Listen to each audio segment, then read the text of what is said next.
Hello my dear friends, আসসালামু আলাইকুম। নিয়ে চলে এসেছি তোমাদের কাছে ইজি টিফিন রেসিপি। ঘরে থাকা উপকরণ দিয়েই খুব সহজেই তোমরা এই টিফিনটি বানিয়ে ফেলতে পারবে। তো এর জন্য লাগবে আমাদের হাফ কাপ দই, 1 কাপ সুজি এবং 1 কাপ জল। জল যদি বেশি লাগে দেখবে একটুখানি মেশানোর পরে পরিমাণ মতো দিয়ে দেবে, কেননা বিভিন্ন সুজি বিভিন্ন কনসিস্টেন্সির হয়। কোনোটা কম জল লাগে, কোনোটা বেশি জল লাগে, সেটা পুরোপুরি ডিপেন্ড করছে সুজির ওপরে। তো এটা থিক ব্যাটার আমরা বানিয়ে ঢাকা দিয়ে 20-25 মিনিট, বা যদি তোমাদের টাইম না থাকে তোমরা 10 মিনিটও রাখতে পারো। তারপর 2 চামচ মতো তেল দেবে, দিয়ে ভালো করে মাখাবে। তারপর একটু নুন দেবে পরিমাণ মতো, আর দিতে হবে এখানে অল্প একটু জল। মানে খুব একটা মোটাও হবে না এবং খুব একটা পাতলাও হবে না, ব্যাটারটা হয়ে যাক তারপর তোমাদেরকে দেখাচ্ছি।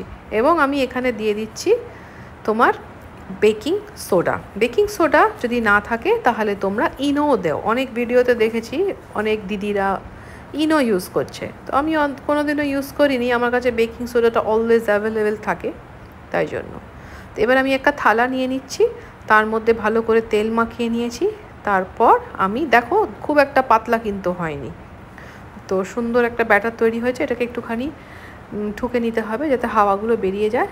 আর অল্প একটু গুঁড়ো লঙ্কা জাস্ট ফর দ্য কালারিং উপরে আমি ছড়িয়ে দিয়েছি, সুন্দর লাগবে দেখতে, তাই জন্য। এবার কড়াতে জল গরম করে একটা স্ট্যান্ড রেখে তার উপরে তোমাদের এটা স্টিম করতে হবে অ্যারাউন্ড 15 মিনিটস। মোটামুটি ভাপানো হয়ে গেছে 15 মিনিট পর। এবার আমাদের যেটা আমরা উপরে তড়কা দেব সেটা রেডি করে নিই। এর জন্য লাগবে তোমাদের 1 চামচ সর্ষে, কালো সর্ষে যেটা রয়েছে ওইটা, এবং কারি পাতা। কারি পাতা কিন্তু দারুণ একটা ফ্লেভার, আমার তো পার্সোনালি খুবই ফেভারিট। তো লঙ্কাও দিয়ে দিলাম যারা একটু ঝাল ঝাল খেতে পছন্দ করো। তো তড়কাটা রেডি হয়ে গেলে তোমরা এই ধোকলাটার উপরে ছড়িয়ে দেবে।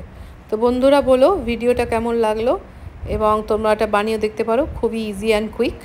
তো এরকম আরও অনেক টিফিন রেসিপি নিয়ে আসবো, সাথে থেকো, সঙ্গে থেকো। ভিডিওটি লাইক করো, কমেন্ট করো, শেয়ার করো। বাই।